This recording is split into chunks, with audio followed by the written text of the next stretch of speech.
Olá, o Winnicott, ele tem um texto, ele escreveu um texto muito interessante durante a Segunda Guerra Mundial, né? Ele escreveu isso em 1940, o título é Discussão sobre os Objetivos da Guerra, e a gente encontra no livro Tudo Começa em Casa, né?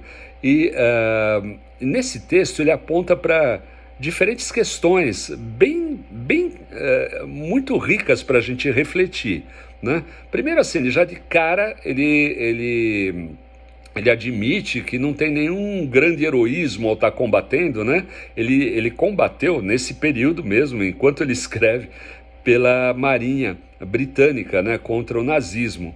E ele fala, olha, eu estou lutando, ele fala, não tenho vergonha de admitir, eu estou lutando para continuar vivo, porque senão o outro me mata, né? Então eu estou lutando para continuar vivo e para não ser escravizado.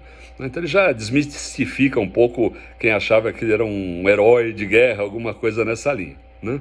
E ele traz outras questões. Uma delas, que é bem interessante, né? Diz respeito à questão de, poxa, quando um país ou um líder declara guerra a outro país, né? Ou grupos, podem ser grupos, subgrupos, né? Vamos pensar, sei lá, torcida organizada de futebol que briga uma com a outra, é o mesmo mecanismo, são grupos, né, que tem um líder, né? E o Winnicott diz que um dos aspectos, um deles, entre outros, né, um deles pode ser uma defesa contra o medo, né, interno de perder o controle, contra o medo do caos interno, né, do caos interior. Então eu vou procurar me firmar e me afirmar por meio do poder, né, sobre os outros, sobre uma região, sobre outra cultura, o que for, né? Então aí um dos motivos que levaria à guerra poderia ser essa defesa contra o próprio caos interior, o medo do caos, o medo do descontrole, de perder o controle, né?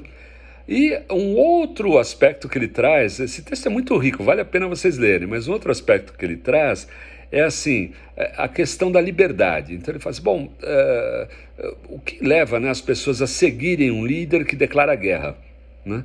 Então o Freud, né, voltando a Freud agora, no texto Psicologia de Grupo e Análise do Ego, né, que ele fala do comportamento das massas, dos grupos. Então tem um trecho lá que ele fala sobre o exército, a questão da identificação, né, dos comandados com o comandante, esse comandante substituindo a figura paterna. Então é bem interessante.